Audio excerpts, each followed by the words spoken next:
Je vous invite à prendre nos Bibles dans le livre de Jean, Évangile de Jean, chapitre 5. Vous pouvez noter le thème, c'est « Lève-toi, prends ton lit et marche ». Lève-toi, prends ton lit et marche. Ne dis pas « j'ai déjà entendu », tu n'as jamais entendu. Amen. Ce matin, je le prêcherai encore différemment. Amen. Jean chapitre 5. Pour ceux qui n'ont pas de Bible, il y a des Bibles disponibles là-bas. Jean chapitre 5, le verset 1 jusqu'à... On va s'arrêter au verset 13. Alléluia. C'est quoi le thème? Ok. Qui a trouvé Jean? Si tu as trouvé, tu dis Amen. Il y a quoi des gens qui cherchent l'Apocalypse? Amen. Ok, prenons le livre de Jean, chapitre 5. Le verset 1 jusqu'à 13. Je lis la parole au nom de Jésus. Après cela, il y eut une fête des Juifs, et Jésus monta à Jérusalem. Or, à Jérusalem, près de la porte des Brebis, il y a une piscine qui s'appelle en hébreu Bethesda, et qui a 5 portiques. Sous ces portiques étaient couchés un grand nombre de malades, des aveugles, des boiteux, des paralytiques, qui attendaient le mouvement de l'eau. Car un ange descendait de temps en temps dans la piscine et agitait l'eau, et celui qui y descendait le premier après que l'eau avait été agitée était guéri, quelle que fût sa maladie. Là se trouvait un homme malade depuis 38 ans. Jésus, l'ayant vu couché et sachant qu'il était malade depuis longtemps, lui dit, « Veux-tu être guéri ?» Le malade lui répondit, « Seigneur, je n'ai personne pour me jeter dans la piscine quand l'eau est agitée. Et pendant que j'y vais, un autre descend avant moi. » « Lève-toi, lui dit Jésus, prends ton lit et marche. » Aussitôt, cet homme fut guéri, il prit son lit et marcha. C'était un jour de sabbat. Les Juifs dirent donc à celui qui avait été guéri, « C'est le sabbat, il n'est pas permis d'emporter son lit. » Il leur répondit, « Celui qui m'a guéri m'a dit, prends ton lit et marche. » Ils lui demandèrent, « Qui est l'homme qui t'a dit, prends ton lit et marche ?» Mais celui qui avait été guéri ne savait pas qui c'était, car Jésus avait disparu de la foule qui était en ce lieu. Amen. Clamons la parole de Dieu.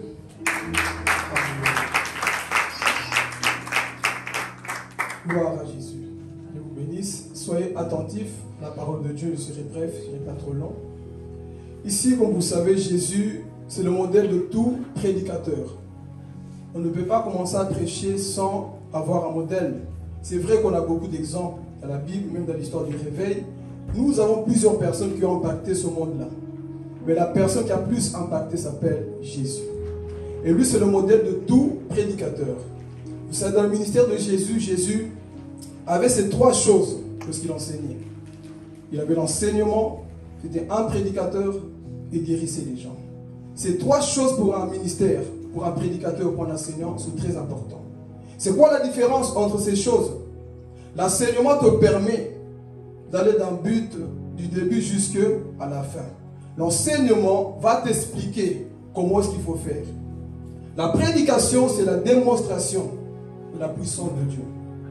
La prédication te montre que Dieu peut guérir, Dieu peut sauver, Dieu peut ressusciter les morts. Ça, c'est la prédication. Elle te montre que Dieu est capable de faire. Et le don de guérison, c'est ça que nous voyons dans la vie de Jésus. Il ressuscitait les morts. Il faisait du bien aux gens. Jésus parlait, il imposait les mains aux gens. Les gens revenaient à la vie. Ça, c'était dans le ministère de Jésus.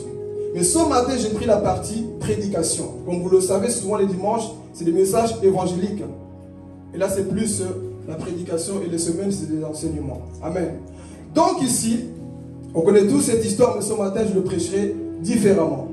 La Bible va dire que il y avait une fête à Jérusalem. Dites-moi Jérusalem. Il y avait une fête à Jérusalem. Jésus entend qu'il y avait une fête. Et Jésus descend à Jérusalem. Lorsqu'on lit l'histoire, Nous ne voyons pas Jésus aller à la fête. Parce que si vous avez vos Bibles, on voit d'abord le thème, c'est quoi? La fête à Jérusalem. Mais quand Jésus descend, on ne le retrouve pas dans une fête. Qu'est-ce qui va se passer? Jésus va aller où? Là où il y avait des malades. La Bible va nous dire une chose, que ce malade était là depuis 38 ans, souffrant. Il n'y avait personne. Mais qu'est-ce qui va se passer? Jésus lui-même descend et va voir cet homme-là qui souffrait depuis 38 ans. Imaginez-vous la souffrance. Couché, paralysé sur un lit. Personne ne vient t'aider. Et tu es couché. Je ne sais pas comment est-ce que cette personne mangeait. Mais cette personne, la Bible dit, 38 ans dans la souffrance, paralysé sur un lit. Il n'y avait personne pour le relever. Il n'y avait personne pour l'aider. Et il pleurait tous les jours devant cette piscine de Bethesda. Alors qu'est-ce qui va se passer? Jésus descend et Jésus voit cet homme-là. La question que je nous pose, est-ce que cet homme a prié? Il a prié?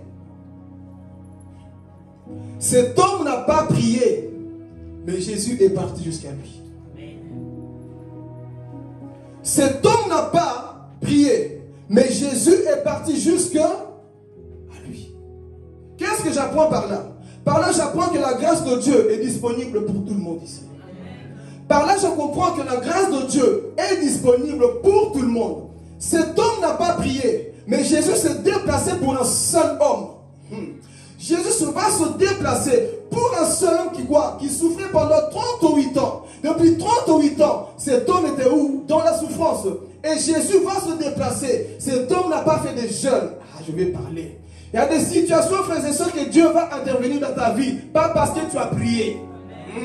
Pas parce que tu as jeûné. Pas parce que tu t'es sacrifié. Il y a des situations que Dieu va faire dans ta vie parce qu'il t'aime tout simplement. Il y a des choses que Dieu va faire dans ta vie. Pas parce que toi tu es beau. Pas parce que toi tu lis beaucoup la Bible. Non. La grâce de Dieu peut te localiser là où tu te trouves.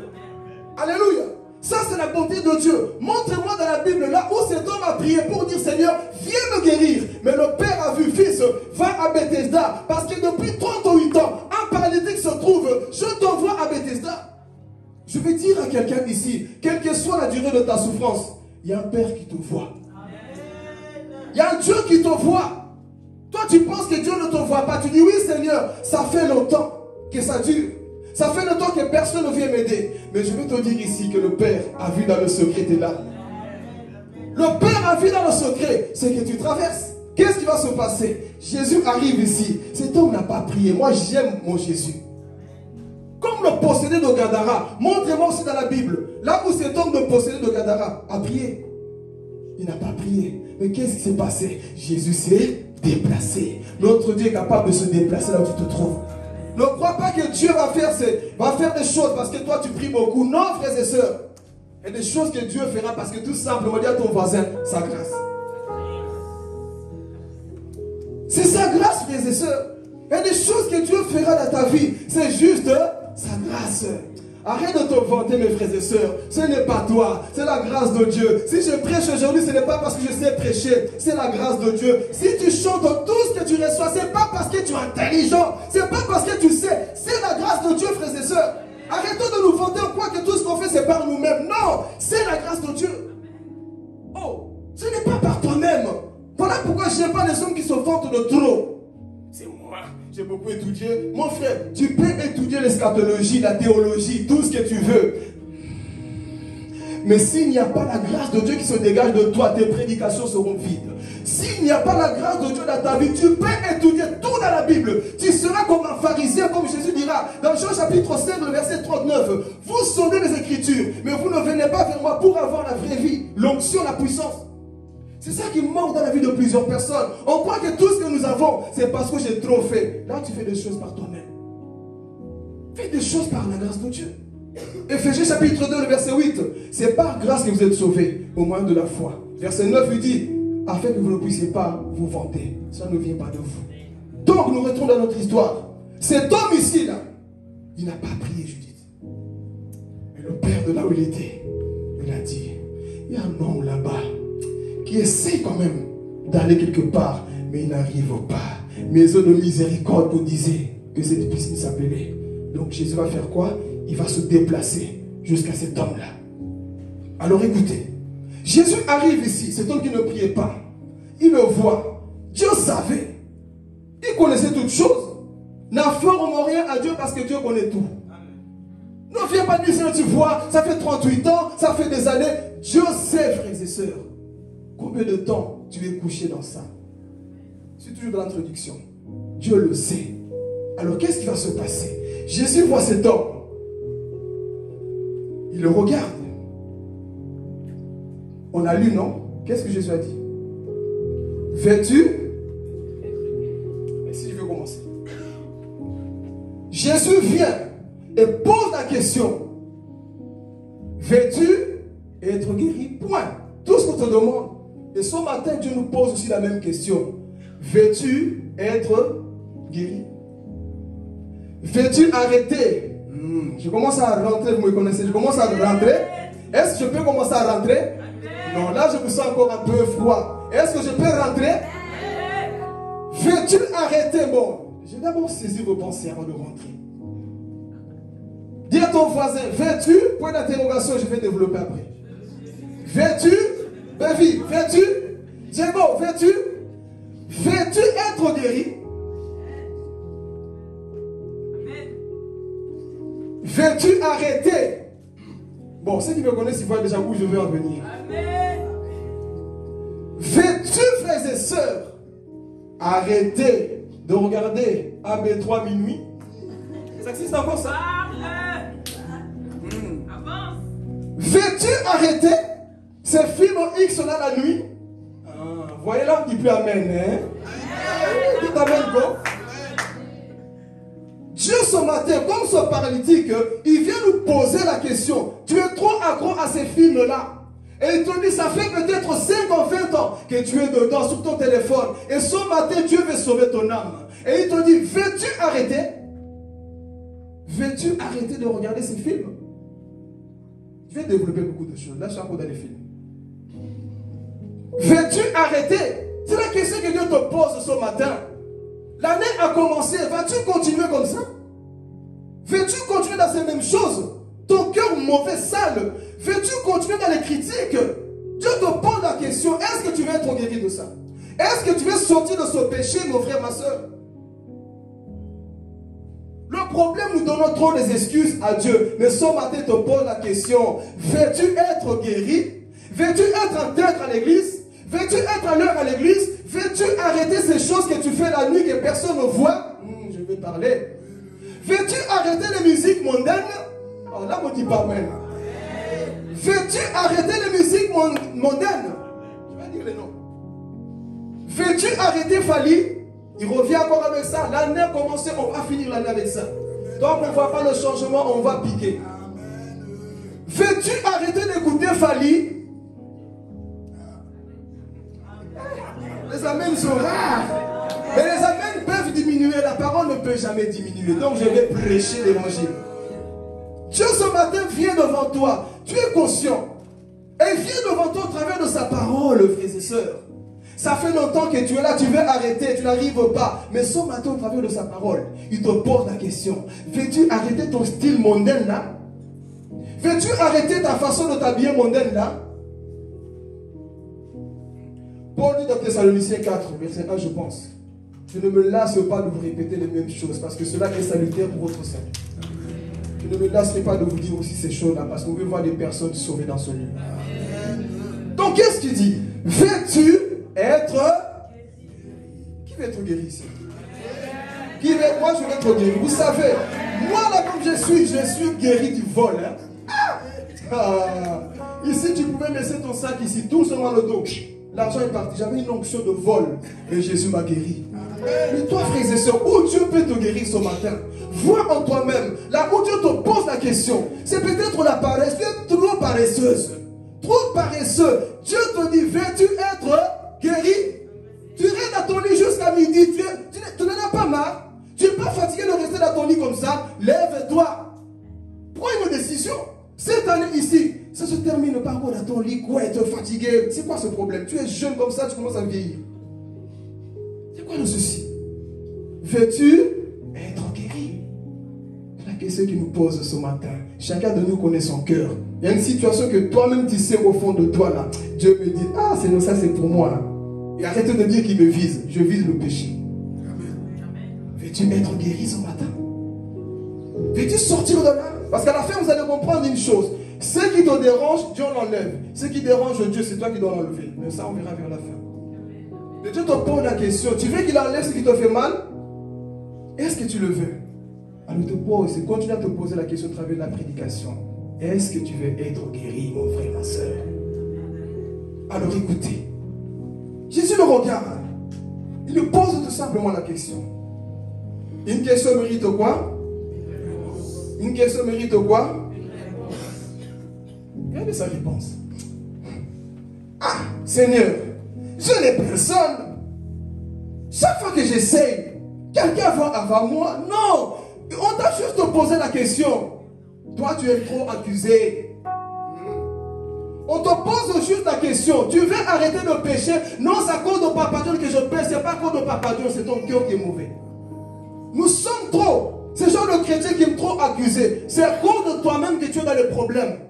C'est pas à cause d'un tel. Nous sommes semblables à ce paralytique. Oui, c'est à cause d'un tel. C'est à cause de toi-même. Si tu apprenais à fermer ta bouche, tu n'aurais pas de problème. Si tu apprenais à ne pas regarder les autres, tu n'aurais pas de problème. Mais le problème, c'est quoi? C'est à cause de Ruth. C'est à cause de Papa Dieu. C'est à cause de ta propre bouche. C'est à cause de ta fainéantisme. C'est à cause de toi-même que tu souffres. 38 ans. S'il n'y a personne, c'est parce que tu as un mauvais caractère aussi. Réfléchissez. 38 ans de misère, dans ce point-là. Posons-nous la question. Est-ce qu'il n'y avait pas un membre de famille qui pouvait venir le porter? Est-ce qu'il n'y avait pas un ami qui pouvait venir le porter? Le problème, parfois Dieu vous envoie des amis, c'est vous qui vous assassinez. Dieu t'envoie une personne pour t'aider. Tu le tues toi-même. Tu vas continuer à souffrir là-bas. Tu vas continuer à souffrir à ce point-là. On te pose la question. Veux-tu être guéri? Ah, Jésus, toi aussi. Chaque fois que j'essaye, quelqu'un va avant moi. Dis à ton voisin, arrêtons de donner des excuses. Assume tes responsabilités. Assumons nos responsabilités. Le problème, nous sommes des irresponsables. Quand on fait des choses, on ne veut pas les assumer. Cet homme n'a pas assumé. Chaque fois que j'essaye, quelqu'un d'autre va avant moi. À chaque fois, ceci, fille, ton frère. Assume tes responsabilités. Veux-tu être guéri? Mais Seigneur, toi-même tu vois comment je suis ici. Il n'y a personne. Pourquoi il n'y a personne? Posons-nous la question, pourquoi tu n'as personne dans la vie? Il dit quoi? Chaque fois que j'essaye, quelqu'un d'autre vient. Alors ici, écoutez. Regardez ce qu'il a dit. Hein? Il dit quoi? Chaque fois que j'essaye, quelqu'un d'autre fait quoi? Va avant moi. Ton problème, c'est que tu regardes trop les autres. Parce que si vous étudiez bien ici dans ce verset, ce paralytique avait la capacité d'avancer, n'est-ce pas? Suivez s'il vous plaît. Ce paralytique avait la capacité d'avancer. Ça m'a enseigné. On ne dit pas qu'il était paralytique, on ne pouvait pas l'aider. Je veux dire à quelqu'un, dans ce peu de force que tu as, tu peux y arriver. Même si ça ne va pas, tu peux arriver. Cet homme-là, je sens l'option, cet homme-là pouvait faire comme ça. Je suis peut-être paralytique. Avec ma vitesse, je vais essayer d'aller.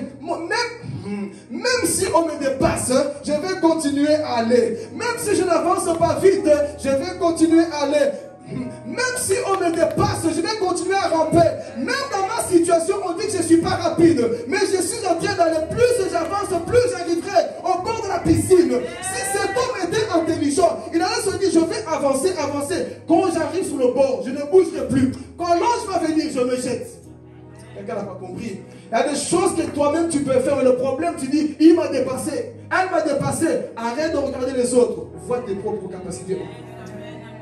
Chaque fois que j'essaie, on me dépasse. Tu peux le faire. Le problème, c'est que tu dis, Seigneur, je ne suis pas assez rapide. Cet homme avait la capacité. Lisez bien la Bible. La Bible dit que chaque fois que j'y vais, un autre me dépasse. Donc si tu peux aller, c'est que tu peux. Si chaque fois tu fais des efforts, c'est qu'il y a moyen d'aller. Mais qu'est-ce qui s'est passé? Cet homme-là, il regarde trop les autres. Regarde-moi les autres. Mon frère, quand tu viens à l'église, je vous ai démontré une fois l'exemple avec Ketia. Quand tu viens à l'église, concentre-toi sur Christ. Tu ne verras pas ce qu'il faut le mal. Si on n'avance pas, on est comme ce paralytique dans la vie. Toi, tu viens, tu commences à regarder Papa John. Lui, il est comme ça. Si tu te concentres sur Jésus, tu entendras le son de la dernière trompette. Mais toi, ton problème, c'est que Jésus est comme ça. Papa John est comme ça. Regarde Jésus, tu ne verras pas ce que l'autre fait. Et Dieu te récompensera pour tes efforts. Le problème, nous sommes comme cet homme-là, en train de dire, il m'a dépassé, elle m'a dépassé. Mon frère, continue à ramper. Je dis à ton voisin, continue de ramper. Continue de ramper. Cet homme-là, il était là. J'arrive pas, mais je vais dire à quelqu'un, continue de ramper, je vais parler.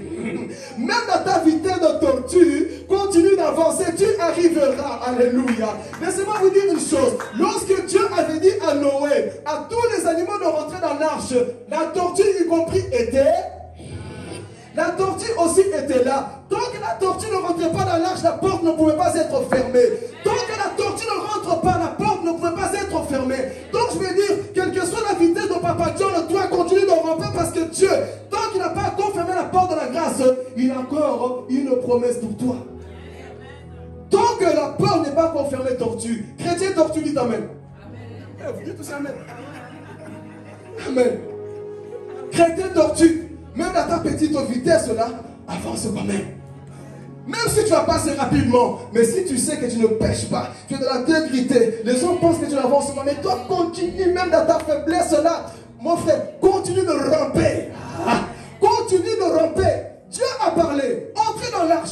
Tant que la porte n'est pas confirmée, tu arriveras au nom de Jésus-Christ. Tant que la porte de la grâce n'est pas encore fermée, tu rentreras dans l'arche. Je vais parler à quelqu'un. Tant que la porte n'est pas encore fermée, tu rentreras dans cette arche-là. Le problème, c'est quoi? Je suis trop lent. Mon frère, avance encore. Avance encore. Arrête de regarder les autres. Avance encore. Dis à ton voisin, avance encore. Avance. Chaque fois que j'essaye, un autre me dépasse. Chaque fois que j'essaye, je n'arrive pas. Ton modèle, ce n'est pas moi. Ton modèle, c'est Jésus. Ton modèle, c'est Christ, le véritable chemin. Alors regarde Jésus-Christ. Je n'ai personne. Chaque fois, on me dépasse. Lui, il va plus vite que moi. Qu'est-ce que je dois faire? Vas-tu continuer à pleurer? Alors ici, préparons nos mouchoirs. La Bible dit quoi que cet homme avec qui? Personne. Mais avant de rentrer dans cette partie-là, posez-vous la question parfois dans la vie, pourquoi nous sommes souvent seuls ici? Pourquoi parfois dans la vie, nous sommes souvent seuls? Pourquoi nous sommes souvent seuls dans la vie? Parce que parfois on pense du fait de marcher seul, nous sommes dans la vérité. Parfois ce n'est pas vrai. Tu as un mauvais caractère. Imaginez-vous, vous savez, il y a des malades comme ça. Tu veux les aider, ils t'insultent encore. Ceux qui travaillent à l'hôpital le savent parfois. Tu veux aider un malade, il te parle mal. Parfois tu as envie de le pincer. Il est souffrant, il te parle mal, il te traite même de tous les noms. Et c'est toi qui souffres. Je viens pour t'aider, tu m'insultes encore. Alors c'est toi qui as besoin d'aide. Il y a des gens comme ça dans la vie. Tu sais que tu as un problème. On veut t'aider. Tu es en train de dégager tout le monde à cause de ton comportement. Alors si tu veux continuer comme ça, tu finiras seul aussi. Tu finiras seul. Dieu t'envoie des bonnes personnes pour t'aider. Mais des bonnes personnes, je peux parler? Des bonnes personnes te diront des choses qui vont te faire aussi mal. Des bonnes personnes te diront des vérités que ceux qui t'aiment là ne te diront jamais. Une personne qui t'aime te dira la vérité. Vous aimez trop les personnes, tu me comprends dans mon péché. Un véritable ami ne cautionne pas le péché de l'autre. Un véritable ami te dira, écoute, je t'aime, mais ce que tu fais n'est pas de Dieu. Oh, je veux parler. Ce que tu fais n'est pas de Dieu, même si tu es mon ami. Mais ce que tu fais n'est pas de Dieu. Le problème au nom de l'amitié, nous couvrons des péchés qu'on ne doit pas couvrir. Il faut exposer nos péchés. Il faut dire certaines choses. Non, parce que toi et moi, nous sommes forts amis. Forts amis, frère. L'éternité est plus importante que l'amitié. L'éternité. Mais nous, au nom de l'amitié, nous voulons cacher certaines choses. Même si tu es comment, si tu pêches, je vais le dire que tu pêches. Ma soeur, ta façon de faire n'est pas de Dieu. Arrête. Disons-nous des vérités. On a peur parce qu'on croit que les vrais amis sont ceux qui nous partagent tout le temps sur Instagram, ceux qui nous commentent. Parfois, c'est des... Comme tu as partagé ma photo sur Instagram, toi, tu es vraiment... L'amitié n'est pas sur Instagram. Faux amis là-bas. Toi, tu penses que tu as beaucoup d'abonnés. Tu les connais? Beaucoup d'abonnés, beaucoup d'abonnés. Au jour de ta mort, il y a combien de personnes? Toi, ta famille, quelques personnes. Tous les gens là, tu crois qu'ils vont venir? J'ai beaucoup de gens, je suis connu. J'ai vu un homme, là, un comédien qui est mort là-bas en Côte d'Ivoire. Vous voyez comment on a partagé ces vidéos. Tout le monde, quand il parle, wow, il parle bien, mais au jour de sa mort, mort comme une fourmi. Vous pensez que l'amitié, c'est ça? L'amitié, c'est plus que ça. L'amitié, c'est Jonathan et David dans la Bible, ensemble avec la parole de Dieu. C'est ça, être ami. L'amitié, c'est de te dire la vérité. Maman, Lisa, non, là, on s'aime quand même, mais on se dit des vérités. Vous vous cachez parfois parce qu'il a commenté mon post sur Instagram, c'est mon ami. Parfois, c'est le sorcier de ta vie. Et parfois, vous vous fâchez parce qu'on n'a pas commenté. Parfois, celui qui ne commente pas t'aime plus que celui qui commente. Parfois, celui qui nous dirait t'aime plus que celui qui fait semblant parce qu'il veut montrer une image qui n'est pas. Faites attention parfois, ce n'est pas ça les véritables amis. Amen. Nous retournons à notre histoire. Alors, qu'est-ce qui va se passer? Je n'ai personne. Pourquoi tu n'as pas d'amis? Beaucoup souffrent ici. Je rentre dans cette partie. Un peu toucher nos sentiments, nos pensées et notre spiritualité. Beaucoup souffrent de la vie. Comme cet homme vient de dire. Je n'ai participé à l'église. Je n'ai personne. C'est vrai qu'aujourd'hui, Papa John, beaucoup souffrent parce que tu n'as personne. Quand tu vois les autres autour de toi, eux ils prospèrent, eux ils avancent. Tu sais pourquoi? Eux ils ont quelqu'un pour les aider.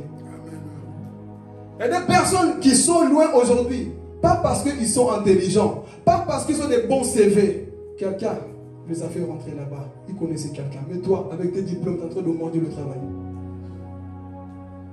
Beaucoup sont arrivés là où ils sont, pas parce qu'ils ont des bonnes choses à faire, non. Beaucoup même ils sont connus, ils prêchent, pas parce qu'ils ont la parole, parce qu'un homme les a introduits là-bas. Et toi tu as la parole, l'onction, la connaissance. Tu ne montes pas. Pourquoi? Tu n'as personne. La vie c'est comme ça, frères et sœurs. Et parfois tu te dis, si papa, maman étaient là aujourd'hui, je n'allais pas souffrir comme ça. Tu vois ton voisin, lui au moins il réussit. Pourquoi? Papa et maman donnent de l'argent. Mais toi, tu dois faire des travaux parfois forcés. Tu dois faire des choses que tu n'as même pas envie de faire. Pourquoi? Papa n'est plus là. La maladie a pris trop tôt la personne qui devait t'aider. Pourquoi tu souffres? Il n'y a personne. Pourquoi tu es en train de passer par là? Mon père qui est censé m'aider n'est jamais là. Les personnes qui devaient m'aider, chaque fois quand je souffre, parfois j'ai juste besoin d'aller chez papa et maman, aller pleurer, vider mon cœur. Mais je n'ai personne. Voilà pourquoi je souffre aujourd'hui. Les autres, au moins, ils ont leur papa, ils ont leur maman, ils ont quelqu'un qui a appelé pour dire, écoute, voici ce que je traverse. Mais toi, tu n'as personne. La maladie a emporté trop tôt cette personne qui devait t'aider. Pourquoi tu souffres dans ça? Comme cet homme, je n'ai personne. Beaucoup sont des prostituées, pas parce qu'ils voulaient le faire. Beaucoup travaillent en guillemets dans les choses bizarres, pas parce qu'ils voulaient, parce que la personne qui pouvait m'aider, la guerre l'a emporté. Beaucoup souffrent quelque part, pas parce qu'ils voulaient être là. La vie que tu mènes, ce n'est pas la vie que tu voulais. Mais pourquoi tu traverses par là? Parce que la personne qui devait m'aider a changé. La personne qui devait être mon aide, mon modèle, n'est plus là. Je suis obligé de faire ça. Et quand tu vois tes diplômes, tu es tellement intelligent, tellement brillant, mais tu fais des choses que tu ne dois pas faire. Pourquoi? La personne qui devait t'aider n'est plus là. Quand tu vois ton père, tu dis, mais papa, tu dois être mon modèle, mais la vie que ton père mène, tu as même honte de ton père. La personne qui devait être un modèle pour toi n'est plus là. Cet homme, on ne sait pas son histoire, on ne parle pas de sa famille, mais son père aussi n'était pas là. Imaginez-vous si son père, sa mère était là, on pouvait prendre cette personne pour l'aider, l'amener à l'hôpital, aider, prendre soin de lui. Mais pourquoi il souffrait? Beaucoup souffrent dans la vie, pas parce qu'ils sont bêtes, pas parce qu'ils sont mauvais. Beaucoup sont devenus ce qu'ils sont aujourd'hui à cause des circonstances de la vie. Pourquoi tu es comme ça aujourd'hui? Tu mets des CV partout, tu fais tout dans la vie, rien ne marche. Mais tu vois ton oncle, tu vois telle personne qui doit t'aider, il ne t'aide pas. Qui va t'aider? Tes oncles, tes tantes? C'est eux qui sont venus prendre les affaires de papa et maman quand le papa est mort.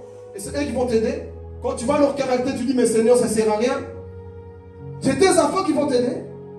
Les enfants des autres payent de l'argent à leurs parents. Mais toi, tes propres enfants, ils ne sont jamais là. L'argent, c'est dans les drogues. L'argent, c'est dans les vols. L'argent, c'est dans les choses bizarres. Mais toi, tes propres enfants, ils ne sont jamais là. Mais quand tu vois les autres, au moins, leurs enfants sont là. Et tu souffres. Tu passes par là, frères et sœurs. Mais Dieu, ce matin, en train de te rappeler, même s'il n'y a personne, tu dois savoir que ton Dieu sera toujours là. une souffrance depuis 38 ans. J'essaie de tout faire. Dans mon cœur, parfois, je sens cette tristesse. J'ai envie d'aller tout simplement. Allez. Voilà pourquoi je ne te jugerai pas. Je peux comprendre, mais je peux aussi te conseiller. Parfois, ce genre de personnes qui veulent souvent aller dans la tombe, je conseille, il ne faut pas aller. Mais parfois, il ne faut pas juger. Vous ne connaissez pas la douleur aussi de perdre quelqu'un. Nous ne savons pas. Cette personne était peut-être tout. Bon, tout dans la façon de parler. Tout pour cette personne-là. C'était la personne à qui il se confiait. C'était la personne à qui il disait tout. Je suis en couple, papa. Tu partais dire à ton papa. J'ai quelqu'un, tu disais à ta maman. Mais aujourd'hui, ces personnes, ils ne sont plus là. Tu n'as personne, mon frère. Tu souffres. Tu te dis, si papa et maman étaient là, ces personnes étaient là, mon enfant allait passer du temps là-bas. Mais aujourd'hui, tu n'as personne, mon frère. Pourquoi tu souffres? Ce n'est pas parce que tu as choisi la vie que tu mènes. Les circonstances de la vie t'ont amené à vivre ce que tu vis aujourd'hui. Les circonstances ont fait qu'aujourd'hui tu vis ça. Voilà pourquoi toi qui as encore ton père et ta mère, valorise ta mère. Toi qui as encore ta mère, valorise ta mère. Là où tu valorises les personnes qui sont encore vivantes. Alors arrêtons de juger parfois les souffrances de certaines personnes. Vous ne connaissez pas le poids qu'ils ont en eux. Oh, mais regarde sa vie, comment il s'habille, comment il est en train de fumer. S'il fume, il n'a plus d'appui. Papa qui pouvait dire, non, fais plus ça. Papa n'est plus là. Maman qui pouvait conseiller, maman n'est plus là. La personne ne s'est pas préparée. On va seulement sur Instagram en train de porter des choses. C'est une souffrance. Il y a des vidéos que nous voyons parfois sur Internet. C'est des souffrances. Cessons de juger ces personnes. Nous allons les tuer. Nous ne connaissons pas la souffrance de ces personnes. Et j'ai fait cette étude, j'ai réfléchi. Un jour, j'ai aidé un homme qui était homosexuel. 20 ans qu'il était dans l'homosexualité. C'est à cause de quoi? Lorsqu'il était enfant, les membres de sa famille abusaient de lui. Un esprit d'impudicité est rentré en lui. En grandissant, il n'aimait que les hommes. Qu'est-ce qui s'est passé? Tu n'étais pas là lorsqu'on partait le prendre.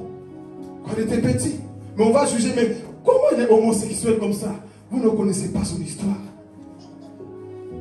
Je lui dis, écoute, explique-moi un peu ton cas. Pourquoi tu es homosexuel comme ça? J'avais fait un post sur Facebook. Le post l'a touché. Il est venu se confesser. J'ai fait un suivi avec la personne. Il a abandonné l'homosexualité. Il a tout abandonné. On a pris, on a chassé le démon. Tout est parti. Aujourd'hui, la personne est mariée avec une femme. Il a eu un enfant récemment. Ça, c'est la bonté de Dieu. Mais parfois, nous tuons les gens sans connaître le fond de leur souffrance. On voit seulement, mais comment tu fais ça? Parfois, frères et sœurs, on ne doit pas faire ça. Et ça m'apprend tous les jours. Parfois à creuser pour comprendre. Pourquoi la personne vit ça? Pourquoi il est comme ça? Pourquoi il est comme ça? Pourquoi il poste tout le temps des choses vulgaires? Et j'ai compris une autre chose quand je faisais cette étude. La majorité des gens, écoutez, la majorité des personnes vulgaires que nous voyons sont des personnes qui ont été aussi abusées quelque part. Papa ou maman ou quelqu'un, ou un homme de la famille, l'a fait découvrir le sexe quelque part, avant le temps. Et en grandissant, cet esprit s'est développé en lui. J'ai fait l'analyse. Toute personne avec qui j'ai fait le suivi, qui était dans ces choses-là, m'ont dit la même chose. Quand j'étais petit, quand j'étais ceci, mon oncle, quelqu'un m'a fait ça à l'école, on m'a fait découvrir des choses qu'il ne fallait pas que je découvre. Et aujourd'hui, ils sont comme ça. C'est pas parce qu'ils voulaient le faire. Il y a des personnes qui mènent une vie. Soyez attentifs, s'il vous plaît. Il y a des personnes qui mènent une vie, pas parce qu'ils voulaient cette vie. Quelqu'un t'a introduit là-bas. Et tu as vu comment ça s'est passé. Et tu es accro. Tu n'arrives pas à sortir. 38 ans. Je ne sais pas depuis combien de temps tu es là. Toi, ça fait longtemps que tu es là. Jésus te pose tout simplement la question. Alors ici, avant d'avancer, qu'est-ce qui s'est passé dans ta vie, mon frère, ma soeur? Pourquoi tu mènes cette vie? Toi, tu as tout dans la vie. Ton père, ta mère sont encore vivants. Mais des personnes qui n'ont plus. Ou même ceux qui sont vivants, mais les parents ne sont jamais là. Et c'est l'exemple vivant. Je n'ai pas grandi avec ma mère ni mon père. Pendant que j'ai fouillé la guerre, on me disait que ton père est mort. Ouais, la souffrance que quelqu'un peut avoir. Quand on dit que ton père est mort, et toi, tu as encore papa, maman à côté, tu le manques du respect. Valorise-la. Tu as encore papa, maman à côté de toi. Valorise-les. Arrête de dire, maman, toi aussi, ouais, je te m'énerve, tu manges ton chewing-gum. Si je te vois parler comme ça, les mamans font amener les enfants comme ça parfois. Toi, tu parles à ta maman, vas-y. Hé! Maman, vas-y. Elle qui t'a porté 9 mois là. Aujourd'hui, c'est maman, vas-y. Si tu es ce que tu es devenu aujourd'hui, remercie tes parents. Je vais donner une précision ici aussi. Voyez quand Galates chapitre 6, verset 6 dit qu'il faut donner tous tes biens à celui qui t'enseigne. Parfois, pense aussi à tes parents. Pense aussi à tes parents. Ce n'est pas seulement papa, pasteur. Tes parents. Parfois, la personne qui t'a ramené dans le Seigneur, c'est tes parents. C'est eux qui t'ont enseigné les valeurs chrétiennes. Donc, pense à eux parfois aussi. Mais non, on grandit parce qu'on sait cuisiner. On a une page Instagram, on a une page Facebook, on croit qu'on est arrivé. Tu n'es pas arrivé. Eux, dans leur temps, ils n'avaient pas Instagram, ils sont arrivés. Je vais parler. Et ils ont traversé des tribulations que toi, aujourd'hui, tu es en train de déprimer. Les mamans d'avant ne déprimaient pas, mais les mamans d'aujourd'hui ne dépriment. Pourquoi? Des mamans Instagramos, des mamans Facebookos, trop fragiles, tout le temps des ongles. À l'époque, il n'y avait pas des ongles. Ils travaillaient avec les mains dures. Hein. Les mains étaient noires de charbon. Vous, aujourd'hui, c'est des ongles seulement. Raison pour laquelle vous êtes faibles. Génération de faibles. Génération de faibles. Marqués un peu sombres. Ils n'avaient pas tout ça. Ils pouvaient rester dans un mariage. Ils voyaient des choses dures. Ils supportaient. Ils pardonnaient tout. Vous, aujourd'hui, là-bas, dès que tu vois un homme qui est beau sur Internet, je te zappe parce que là-bas, il y a des abdos. Des abdos, tu vas aller en enfer avec des abdos. Ces mamans-là, ils ont du poids. Vous avez beaucoup à prendre avec des mamans. Nous avons beaucoup à apprendre avec des mamans. Je voyais comment ma mère, et c'est de là aussi que j'ai appris à cuisiner. Vous me voyez jeune comme ça, mais je suis vieux. J'ai appris à cuisiner avec des petites boîtes de tomates en Afrique. Je voyais comment ma maman coupait le bois, les mains toutes noires. Vous pensez qu'il y avait des ongles dans cette époque? Les ongles, c'était des vrais ongles. Avec ça, tu travailles bien. J'ai vu comment ils souffraient. Partez chercher, couper le bois. Mais ici, aujourd'hui, les femmes d'aujourd'hui, non, ne me touchez pas. Non, vous avez même peur de tout. Soyez durs, soyez fermes. Qu'est-ce que vous allez enseigner à votre génération aujourd'hui? Vous allez les enseigner seulement. Vous savez bien manier les Facebook. Hein? Vous savez bien manier Internet. Ça, vous savez. Mais on voit là qu'il a kikiaf. Va faire à manger. Oui, mais s'il n'y a pas d'électricité, eux, ils faisaient sans tout ça. Si l'enlèvement arrive aujourd'hui, plus de courant, tu vas mourir de faim. Mais nous, non. Génération trop fragile. Même les hommes aussi, j'arrive. Les hommes aussi, j'arrive. Un homme qui déprime, c'est quoi ton problème? Je vais me tuer. Toi, homme aussi, tu penses au suicide. Vraiment. Non, non, vraiment. Vraiment, tu penses à ça? Nous sommes. C'est pas normal.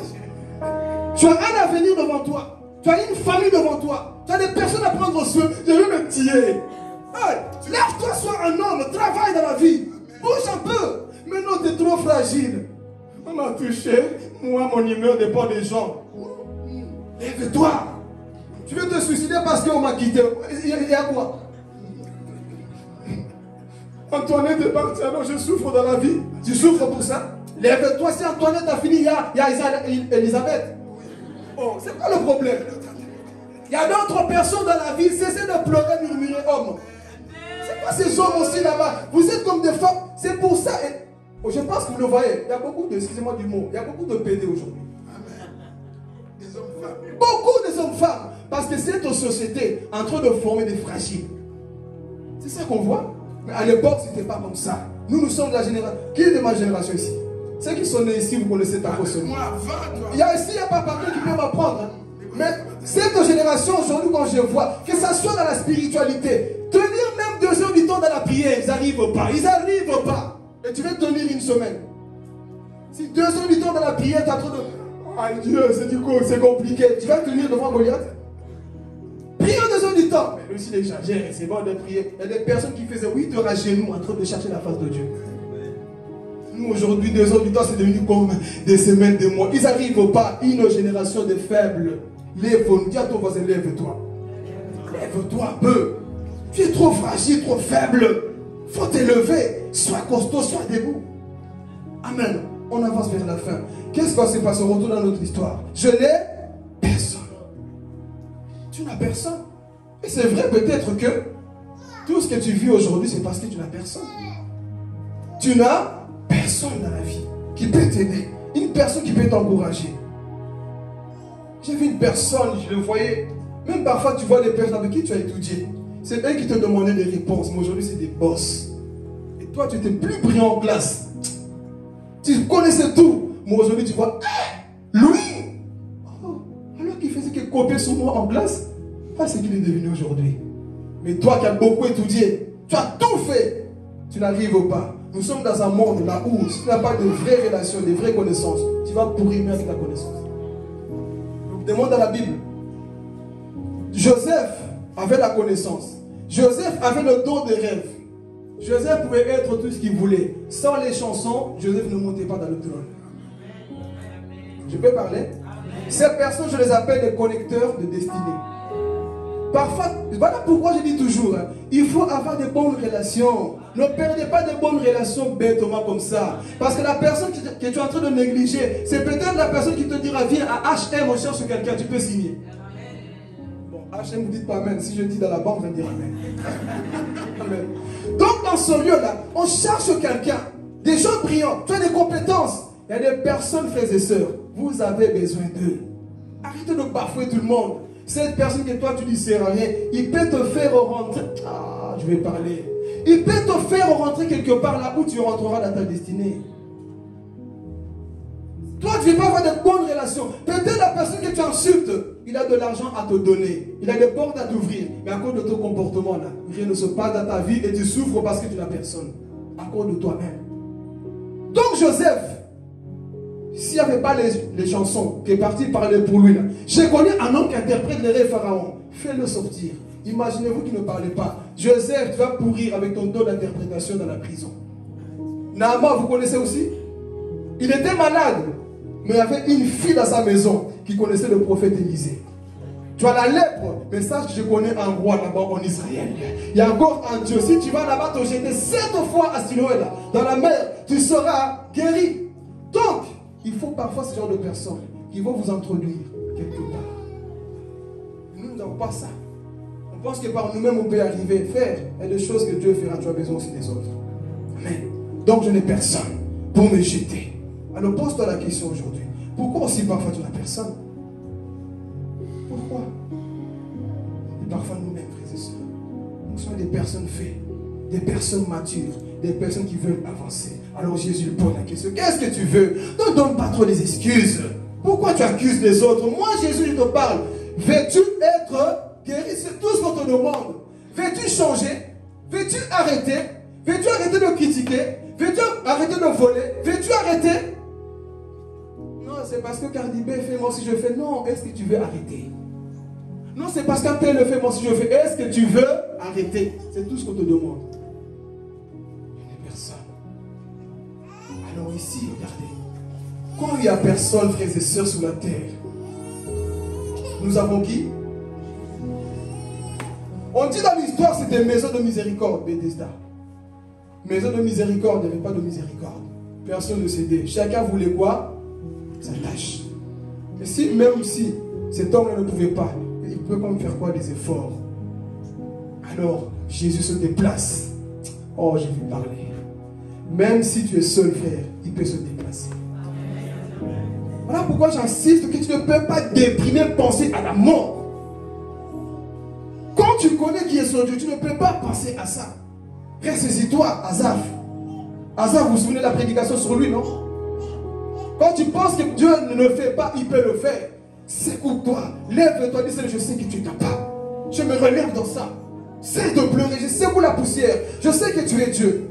Cet homme ici, dans l'histoire, on voit qu'il ne connaissait pas Jésus. Mais Jésus le connaissait. Il se déplace pour lui. Et lui dit, mon petit, d'où je dirais le terme, prends ton lit, lève-toi et... Tu n'as pas bien dit. Lève-toi, prends ton lit et... C'est si simple que ça, Jésus. Toi, tu croyais quoi? Tu allais encore jeûner? Tu allais déjeuner? Tu allais prier 20 heures? Lève-toi, prends ton lit et... Ah, Jésus, t'es sûr? Non, moi je te dis, lève-toi, prends ton lit et... Oh, c'est si simple que ça? Oui, abandonne seulement ton lit là. Oh, c'est si simple que ça? Oui. Aujourd'hui, tu rentres, tu supprimes tout. Oh, c'est si simple que ça? Oui. Lève-toi seulement. Prends ton lit et marche. Alors à cette époque, les lits, ce n'était pas comme vous pensez aujourd'hui, c'était un petit drap, j'ai déjà montré la démonstration, un petit drap qui était couché. Il prend ce petit drap là, je peux avoir un drap s'il vous plaît, ou même une veste.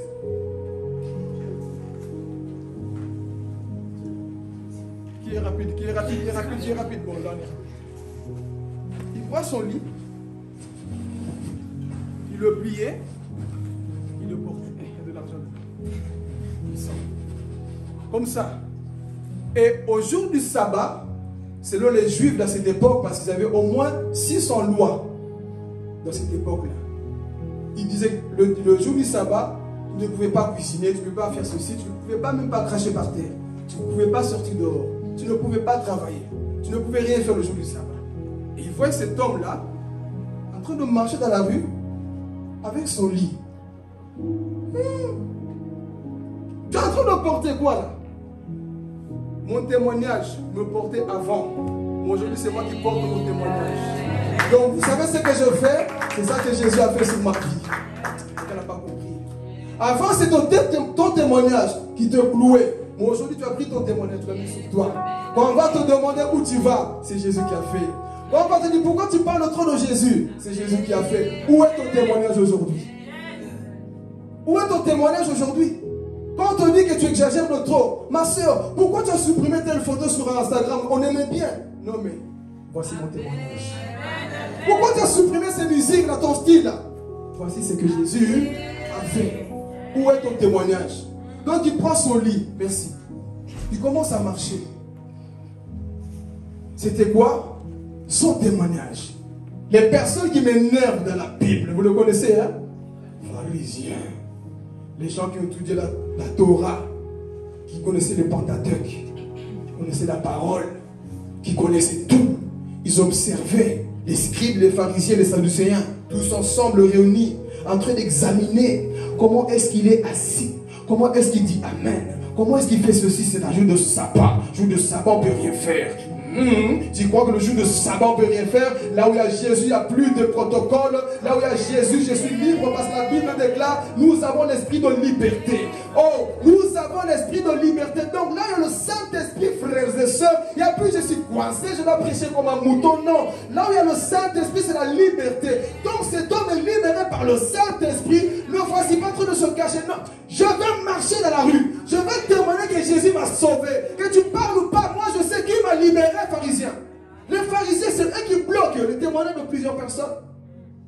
Toi, qui t'as encore vu là-bas hier, tu ne peux pas témoigner. Frère, voici mon témoignage. Il prend son lit. Jour du sabbat sans peur. Il dit, pharisien, c'est pas toi le créateur. Moi j'ai un créateur. Et il prend son lit. Il commence à marcher. Le voici. Tu sais pas, c'est le jour du sabbat. Connaissez ce genre de personnes? Quand tu es dans le monde, ils disent rien. Quand tu vis ta vie, tu pars en boîte de nuit. Tu rentres tard, sous le bourré, là-bas, tu es en train de vomir. Ils disent, ça a été? Ils te disent, ça a été? Va te reposer. Mais quand tu rentres de la veille remplie du Saint-Esprit, vous exagérez vos églises là-bas aussi. Quand tu rentrais bourré de bêtises, tu partais voir coucher toute la nuit, tu as couché, toute la nuit, tu as couché. Mais toute la nuit, tu as prié, tu rentres chez toi, tu viens où? Tu étais où? Quand tu rentrais là-bas, tu sortais par la fenêtre. Même la maman, parfois, il sait aussi que tu es rentré par la fenêtre. Il dit, c'est pas grave. Mais quand tu rentres devant la porte, et que tu dis ce que tu fais de l'église, ça cause un problème. L'église, c'est aussi l'éducation. Parfois, laissez vos enfants. C'est vrai que toutes les églises ne sont pas correctes. Mais des églises là où on enseigne aussi l'éducation. Donc, parfois, là où papa a échoué, Dieu n'échoue pas. Renvoie-le là-bas. Mon père a échoué l'éducation. Jésus m'a envoyé là-bas. J'ai changé aujourd'hui. C'est que mon père n'a pas su faire me tabasser, me piquer avec des aiguilles. Il n'a pas su me changer, mais Jésus m'a changé. Parfois, laissez. Donc, il y a ce genre de personnes dans la vie, parfois, Dieu te change. Ils vont s'opposer à ton changement. Quand tu étais mondain, quand tu pénais dans le monde, ils n'ont rien dit. Mais une fois que tu changes, ça cause un problème. C'est quoi votre problème? Et quand j'étais dans le monde à fond, vous n'avez pas parlé. Mais maintenant, je commence à fréquenter l'église, ça cause un problème. C'est quoi le problème? Laissez-moi glorifier Jésus. Vous n'avez pas su m'aider. Depuis 38 ans, vous m'avez vu tous les jours là-bas. Au lieu de dire gloire à Dieu, qu'est-ce que tu fais un jour de sabbat? méchant que vous êtes pharisien. Tu sais combien de sabbats je suis resté ici couché? À force même d'être couché, mon bras est devenu comme ça. Je ne bouge plus. Mais un homme que je ne connais même pas vient me dire, lève-toi. J'ai changé. Il a touché mon cœur. Je suis devenu douce aujourd'hui. Je suis humble aujourd'hui. Je ne mens plus aujourd'hui. Avant, je marchais dans la tristesse. Aujourd'hui, mon visage rayonne. Aujourd'hui, je suis dans la joie. Jésus m'a libéré. Il m'a sauvé. J'ai arrêté de boire le Jacques Daniel. J'ai arrêté de fumer. J'ai arrêté le joint. J'ai arrêté de carrer. J'ai arrêté ceci. Aujourd'hui, tu dis, tu as fait de trop. Tu es le source de ma vie. Tu es l'endroit de ma vie. Tu dois te réjouir quand tu vois Dieu changer un homme. Tu dois dire gloire à Dieu. Waouh! Cette personne qu'on disait que c'était compliqué pour lui, Dieu l'a fait. Gloire à toi. Il y a des personnes qui vont dire, non, je m'en fous. C'est un jour du Shabbat. Shabbat Elohim Adonai. Aujourd'hui, non. Et là, non. C'était ça le langage qui parlait. Non, non, aujourd'hui, tu ne peux pas. Reste là-bas. Mais l'homme, le voici dans la joie. Cessons d'être des persécuteurs de ceux qui veulent réellement le changement. Il y a des personnes qui font semblant de changer, mais il y a vraiment des personnes qui veulent le changement. Pourquoi vous voulez empêcher ce genre de personnes? Alors nous voici Annie en train de marcher. Waouh! Ah Jésus! Il n'y a pas une meilleure joie quand Jésus entre dans ta vie. Hey! Nous sommes libres en Jésus. Qui a été vraiment libéré par Jésus? Hey! Jésus! Vous jouez avec Jésus. C'est pas Cristiano Ronaldo, Maître Gims. Non! Jésus. Le Dieu du ciel, quand il te libère, tu sens un poids qui t'a quitté. Tu sens une légèreté en toi. Tu te sens souple. Tu sens que tu n'as plus de chaînes aux pieds. Tu sens que tu peux dormir dans la paix. Toi qui faisais des cauchemars, tu rêvais des maris de nuit. Aujourd'hui, c'est des anges que tu... C'est des anges que tu vois. Avant de sommeil, tu te réveilles tout le temps. Qu'est-ce qui se passe? Tu sursautais. Moi, aujourd'hui, tu dors comme un bébé parce que le psaume me dit, je donnerai le sommeil à mes bien-aimés. Donc, tu peux dormir dans la tranquillité. Quand Jésus entre dans ta vie, qui dort bien ici? On n'a pas besoin de prendre des médicaments pour dormir avec Jésus. Il suffit de tu dors. On n'a plus besoin de ça. Tu pars, tu pries, tu médites. Tu es en train de dormir. Mais avant, il faut des cachets, il faut des ceci. Avec Dieu, il n'y a plus de ça. Il n'y a plus de condamnation à ceux qui sont en Jésus. Donc nous sommes libres en Jésus-Christ. Et cet homme, Sardès, il était libre. Quand vous avez la liberté en Jésus, frères et sœurs, il n'y a que ça qui peut te rassurer. Tiens, tu m'as dans l'assurance aussi dit. Jésus m'a sauvé. Vous savez, quand tu n'as plus de condamnation, je comprends pourquoi parfois certaines personnes n'ont pas la joie. Ton patron te parle tout le temps mal. Ton mari te parle tout le temps mal. C'est parce qu'eux n'ont pas la liberté que toi tu as. Mais si toi tu sais que tu as cette liberté, dis, ah le pauvre, il n'a pas encore expérimenté ce que moi j'ai goûté. Il n'a pas encore vécu ce que moi j'ai vécu. Je le comprends. Mais ta méchanceté ne peut pas m'affecter parce que moi je sais qui j'ai rencontré à Bethesda. Donc ta jalousie ne peut pas m'affecter parce que je sais qui j'ai rencontré à Bethesda. Mais voici, Jésus libère. Hé les gars, Jésus libère. Est-ce que vous savez c'est quoi Jésus qui libère? Jésus libère, tu es tranquille dans ton esprit. On ne dit pas que tu n'as pas de complications dans ta vie. Tu en as tellement. Mais Jésus dépasse tes complications. Il dépasse tes problèmes. Tu es audacieux. Tu es rempli de joie, d'assurance. C'est ça vivre en Jésus. Voilà pourquoi je comprends Paul quand on disait de lui qu'il était fou. Vivre avec Jésus, c'est d'être appelé fou. Si dans ta marche chrétienne, on ne t'a pas encore traité de fou. Et c'est mitin. C'est qu'il n'y a pas encore un truc bien là. Vivre avec Jésus, c'est vivre la folie. Vivre avec Jésus. Tu pardonnes l'impardonnable. Ça, on arrive ici vers la fin. Tu es libre avec Jésus. Mais nous ici, on dirait que Jésus n'existe pas. Alors, quel christianisme allons-nous montrer dans ces derniers temps ici? Un christianisme faible. Est-ce que Jésus t'a réellement sauvé?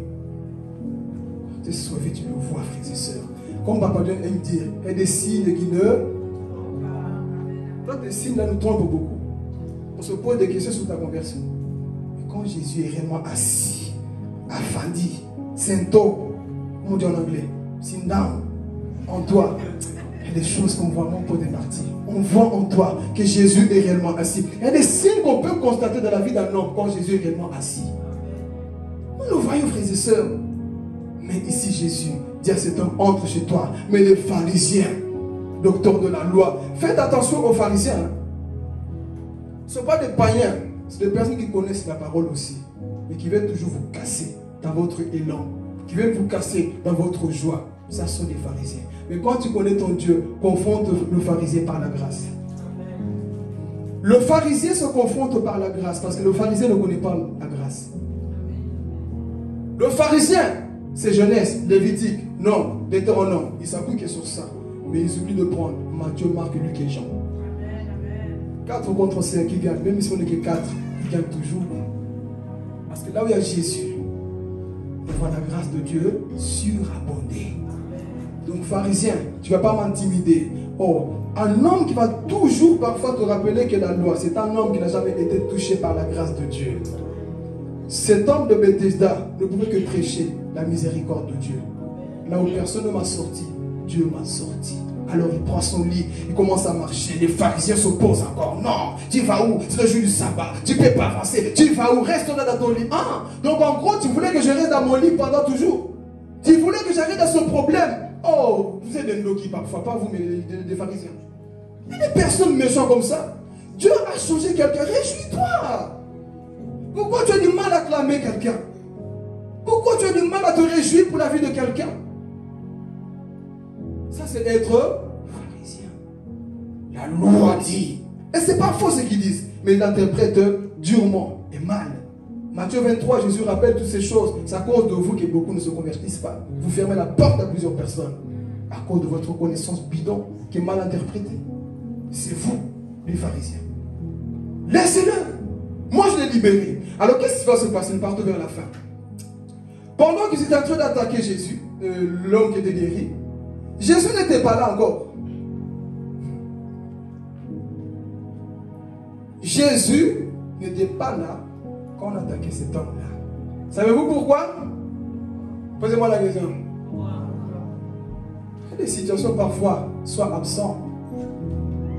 Ne sois pas là pour commencer à te défendre tout le temps. Jésus était absent. Il savait que cet homme va le confronter, mais moi je ne serai pas là. Il y a des choses parfois, ne mets pas tes oreilles.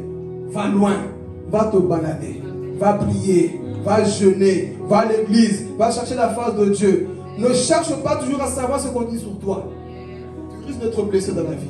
Ne cherche, il a dit quoi sur moi? Ils ont dit quoi les pharisiens sur moi? Ils ont dit quoi les tels? Il y a des choses, parfois beaucoup de gens vous êtes blessés, vous êtes trop de songi aussi. Tu vas fouiller. On a parlé de moi, mon frère, on a parlé de toi et quoi? Dis à ton voisin et quoi? Toi, tu n'as pas parlé de quelqu'un? On n'a pas et quoi maintenant? Et quoi? C'est la fin du mois. Si on a parlé de Jésus, on l'a traité d'impudique, il n'a jamais été impudique. Alcoolique, il n'a jamais été alcoolique. Fils du diable, c'était le fils de Dieu. Il s'est énervé. Tu as dit qu'on dit ta tête, moutou, on dirait souris. Quoi? Est-ce que tu as une tête, on dirait souris aussi? Tu t'énerves pour des choses qui n'ont pas de fondement. Jésus n'était pas là, il était absent. Laisse-les parler. Moi, je ne suis pas là. Quand tu es focus sur ta mission, tu vas laisser les souris faire du bruit. Toi, étant que lion, tu vas sauver des âmes. Voilà pourquoi je dis ça toujours. Chaque fois que Dieu veut faire une nouvelle chose, les souris, toujours, parfois, ils se rassemblent pour certaines choses. Discerner le langage spirituel. C'est lui qui est dans la chair, c'est vrai, c'est vrai, c'est vrai. Non, c'est lui qui est dans le spirituel, il va d'abord prendre du recul. Pourquoi maintenant? Pourquoi maintenant? Soyez des hommes spirituels, sinon vous allez enterrer l'église. Amen. Donc ici, Jésus était absent. Pourquoi? Parce que Jésus voulait que les choses avancent. Mais, l'homme est guéri, nous clôturons. L'homme est guéri. L'homme était où après sa guérison? À Samelaka. Quand il était guéri, l'homme était au temple. On peut lire le verset 14, celui qui l'a, peut le lire à haute voix. L'homme était où? L'homme était où? Qui peut le lire pour moi?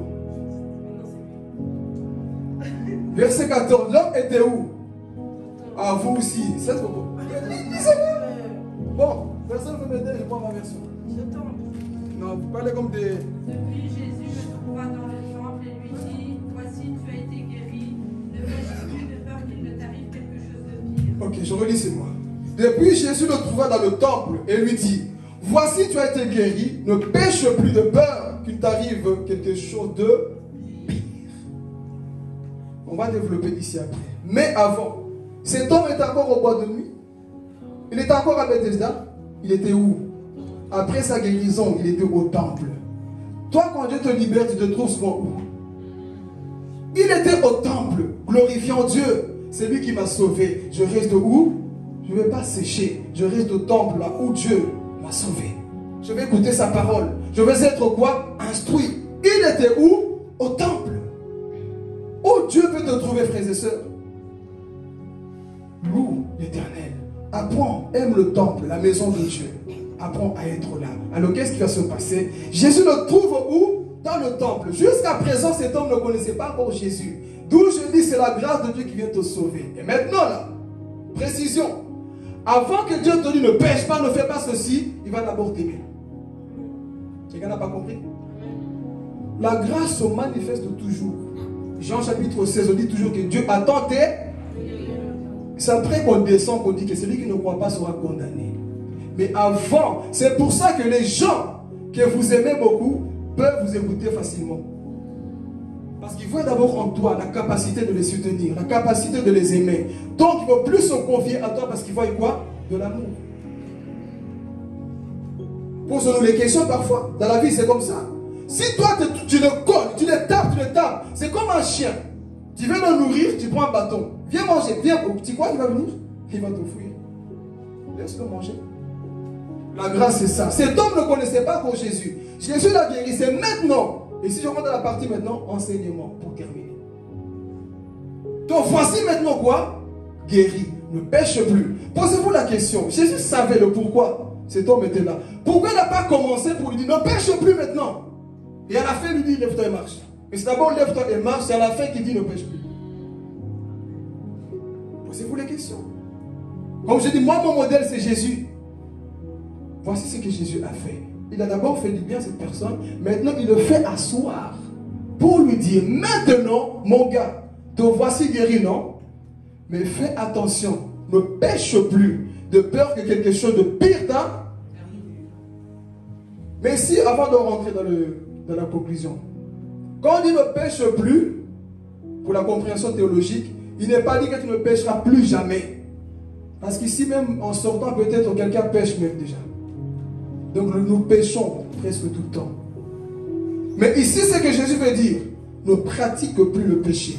Je donne des bases bibliques, 1 Jean, chapitre 3, verset 6 et au verset 9.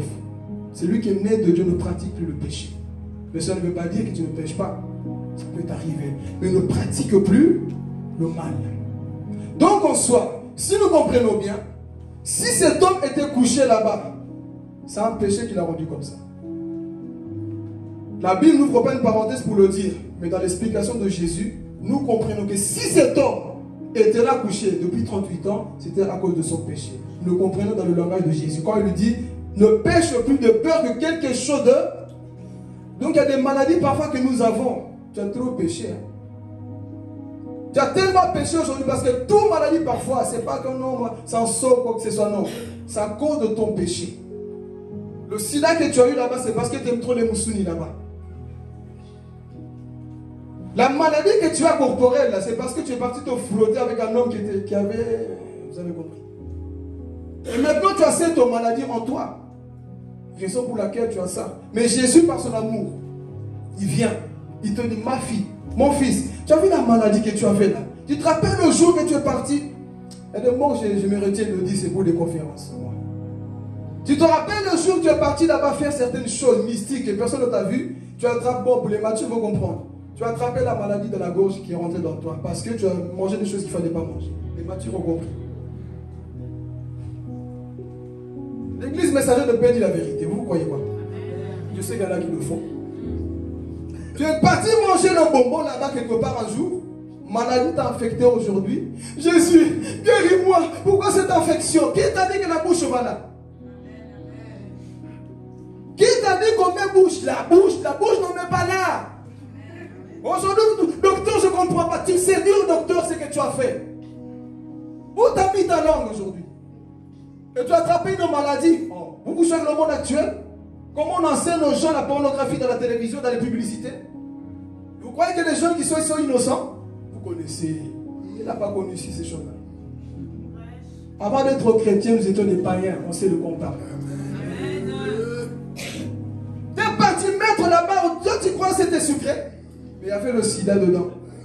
Il y avait le cancer dedans. Toi tu ne sais pas. Afin de te tromper, aller coucher gauche à droite à collectionner des hommes, un jour, tu vas finir avec un sorcier qui va t'ensorceler. Même si tu mets le préservatif, les démons ils s'en foutent du préservatif, là ils passent. Paul dit, celui qui s'unit à une prostituée devient une seule. Toi tu crois que ce courant de Jipon-là, il n'a que toi? Toi tu es trop naïf, sœur. Non, il m'aime parce qu'il m'a offert une rose, une rose, une rose, une rose. Quelle rose? Il m'a offert une voiture, une voiture. Voiture de quoi? Il peut t'offrir tout, mais il ne peut pas t'offrir l'éternité. Toi, tu es parti t'offrir malin, te flotter. Aujourd'hui, te voici, c'est ton maladie. Tu commences à perdre du poids. On ne comprend pas c'est pourquoi. Dis la vérité. Je suis parti manger des choses interdites. Je suis parti mettre ma bouche. La bouche, c'est pour glorifier Dieu. Et je casse après cette pensée. Même les mariés, on ne mange pas. Vous allez écouter des choses sur Internet. Sur Internet, un tel pasteur est animé par le diable. Vous croyez que sur Internet, tout le monde est bon pour écouter? Non, tel pasteur a dit qu'on peut parce que là-bas, il n'y a rien de mal, c'est bien lavé. Ok? Comprenez?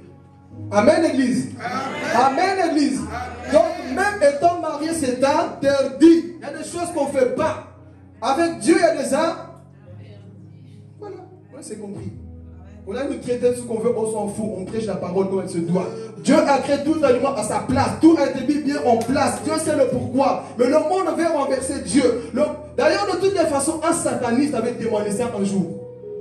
Il a dit la position là-bas que beaucoup font, là, même les chrétiens. Parce qu'il disait que quand je voyageais dans le monde spirituel, j'ai rentré dans les maisons de chrétiens. Vous savez comment? À cause de ces pratiques-là qu'ils faisaient, ils ouvraient des portes. Et moi, j'ai rentré, je maudissais leur maison. À cause de quoi? Des sucettes. Ah oui? N'ouvrez pas des portes, frères et sœurs. Donc nous partons. Ce péché-là, qui dure en toi, n'aimez pas le monde. Mes frères et sœurs, non, réfléchissons franchement. Manger là-bas, il y a quoi? C'est pour ça que beaucoup de couples sont détruits. Tu commences à comparer tout ce que tu vois sur un métro avec ta femme. Tu dis, je peux oser aussi avec ma femme. Femme, si ton mari te dit ça, viens balancer ici. On va l'exposer. Si l'homme fait pareil, viens balancer. On va parler sanctification, Mikadesh. Jéhovah Mikadesh, celui qui sanctifie. Vous pensez que Dieu va aimer ça? C'est lui qui est le Saint-Esprit. Déjà, lui-même ne peut pas penser à ça. Mais le monde a tellement bousillé la mentalité. Tu vois comme tu es là pourri, tu es en train de lutter. Mais non, ta pensée est pourrie. Je te le dis. Ta pensée est pourrie. Comment tu peux penser à ça? Le monde a tellement aveuglé, endoctriné. Romains chapitre 12 nous dit quoi? Non, vous ne confiez pas au siècle présent. Ce siècle présent, c'est des choses qui font diaboliques. Mais toi, en tant que chrétien, tu es là. Pas attraper la maladie. Mais Dieu te dit là, si tu continues encore, quelque chose de pire va t'arriver. Qu'est-ce que de pire qu'encore peut t'arriver après avoir fait ça? C'est l'enfer. Fais attention. Et si, j'avais dit que j'allais clôturer, mais l'onction déborde toujours. Mais si, frères et sœurs, cette maladie, cette chose que tu as parfois, toi-même tu sais au fond de toi que tu as fait des choses pas bonnes. Ce cœur-là qui bouillonne tout le temps, le mal, les douleurs, la maladie que tu as en toi, c'est aussi peut-être le manque de pardon. Vous savez que le manque de pardon engendre la maladie. Vous le savez ou pas? Vous ne parlez plus là. Je vous ai fâché. Et est-ce que je suis devenu votre ennemi en vous disant la vérité? Tiré de Paul. Il y a des personnes qui sont malades, qui maigrissent, qui vieillissent, qui... On voit... Non, merci Jésus parce que tu libères. Vivre avec Jésus. Tu n'auras plus la haine, mais quand tu ne vis pas bien avec Jésus, garde ton visage. Déjà quand tu viens à l'église, qui t'a déformé? Le péché t'a déformé. Le péché déforme le visage des gens. Entre en joie. La Bible dit le psaume, entrer avec des chants d'allégresse dans la maison de Dieu. Mais toi tu viens. Il est encore là. C'est lui qui prêche. Et il prêche n'importe quoi. Frère, change de vie. Change de vie. Ton visage est trop rien de joie. Mais toi, à cause d'un problème, ton cœur est affecté. En soi, ça fait. C'est toi qui souffres pour rien. Toi, tu détestes une personne qui est en train de manger le tacos tranquillement. Tu détestes une personne, lui, il dort bien la nuit. Et toi, tu veux que rêver de lui. Il m'a fait ça, elle m'a fait... Alors que la personne, il ronfle bien, il médite sa parole, il prie même pour toi. Pendant que toi, tu es là avec ton cœur, tu deviens comme un vieux de 60 ans, tu commences à haïr les gens. Hey! Frère, le péché déforme les gens. Même comme tous les toxicomanes, comme ils sont là-bas. Il n'a que 20 ans, mais regarde, on dirait qu'il a 60 ans. À cause de tout ça là, il devient bizarre. Parce que le péché, c'est déformer les gens, église. Alors qu'est-ce qui va se passer? Il y a des choses que nous avons à cause de notre propre péché. C'est ton péché qui a fait qu'aujourd'hui tu sois comme ça. Vous vous souvenez de la femme de Yongisho? Je répète. Celui qui a déjà entendu fait semblant. Mais si tu n'as jamais entendu, sois attentif. La femme de Yongisho, on priait pour elle. Il faisait des conférences. On impose des mains. Mais cette maladie, nous ne comprenons pas pourquoi elle n'est pas guérie. On l'amène dans les conférences. On l'amène partout. La personne n'est pas guérie. Les hommes de Dieu ont prié. Oh, là-bas, il y a l'onction. Je quitte cette église, je vais là-bas. Au moins, il y a l'onction. Tu vas là-bas avec ton même problème. Là. Moi, j'aime Dieu. Avec Dieu, c'est comme ça. Le problème que tu ne veux pas arranger dedans de toi, même si on va t'en poser des pieds, le crachat, l'huile de palme, de l'eau, tout ce qu'on veut sur toi, tant que tu n'as pas arrangé le problème, tu es toujours la même personne. Tu peux aller, parce que je dis toujours, hein, avec ton manque de pardon, avec ta haine, avec ton péché, tu peux rentrer dans l'église, tu peux rentrer en boîte de nuit, tu peux rentrer au travail, tu peux rentrer dans ta maison, tu peux même rentrer en enfer, mais tu ne peux pas rentrer au ciel. Tu ne peux pas. Donc, la femme de Yongisho avait un problème en elle. On lui dit, par une révélation, cette femme-là n'a pas pardonné son mari, raison pour laquelle elle a cause cette maladie-là. Qu'est-ce qu'il faut faire? Pardonne si tu veux être guéri. Elle a pardonné. Dès qu'elle a pardonné, instantanément, elle était guérie. Donc, il y a des péchés comme cet homme ici, que nous avons, il y a des choses que nous avons, des maladies. C'est parfois à cause de quelque chose qu'on a fait dans le passé. Alors, qu'as-tu fait dans le passé? Qu'as-tu fait quelque part qui fait qu'aujourd'hui tu es toujours dans ça? Et Dieu, ce matin, te dit il faut sortir de là. Alors ici, regardez, nous clôturons. Ce qui le dérangeait, comme je disais au début, ce qui le dérangeait, c'était quoi? Participez, je vois que vous êtes fâchés parce que je dis des vérités. C'est pas le problème. Ce qui le dérangeait, c'était quoi? C'est la maladie, vous aussi. Vous n'avez pas suivi la prédication. Je sautais enfin. Ce qui dérangeait cet homme depuis 38 ans, c'était quoi? Ça, il faut que tout le monde le répète. C'était quoi? Sa maladie. Et ce qui est venu éjecter cette maladie? Jésus. Donc, ce qui te dérange, Jésus là. Et ce qui dérange Jésus, c'est toi qui dois. Je répète, quelqu'un n'a pas compris. Il avait cette maladie depuis 38 ans. Ça le dérangeait. Je ne suis pas bien, je suis couché. Mais ce qui le dérangeait, Jésus est venu l'enlever. Et ce qui dérangeait Jésus dans sa vie, c'était quoi? Le péché. Donc ce qui dérange Jésus dans ta vie, c'est le péché. C'est à toi de l'enlever. On aime que Dieu nous guérisse. Dieu peut l'enlever. Mais ce que Dieu n'aime pas en toi, c'est ce péché-là. Donc enlève-le. Pour confirmer Ephésiens 4, 29, je pense. N'attristez pas le Saint-Esprit. Ton péché attriste tout le temps le Saint-Esprit. Donc il faut l'enlever. Amen. Dieu a guéri cet homme-là. Et ensuite il est restauré. Maintenant il comprend que c'est Jésus qui l'a libéré. Le verset 15, je pense, c'est là où cet homme commence à annoncer. C'est Jésus qui m'a sauvé. C'est Yéndé qui m'a sauvé. Aujourd'hui, si je suis libre, c'est Jésus. Après ta restauration, parle que de Jésus. Ne parle plus des hommes. Ne parle pas tout le temps sur les hommes. Parle de Jésus-Christ. C'est ça que cet homme a fait. Lève-toi, prends ton lit, lève-toi et marche. C'est ça que cet homme a fait. Et Dieu a restauré cet homme-là. Maintenant, tu rentres dans la réflexion. En toi-même, je clôture, je termine. Pour te dire ce que Dieu attend de toi, c'est que tu puisses aussi prendre ton lit, te lever et marcher. J'ai beaucoup parlé, tu l'as compris. Mais au fond de toi, tu sais là où Dieu t'a parlé précisément. Il faut changer ce point-là. Amen. Que Dieu vous bénisse, va se mettre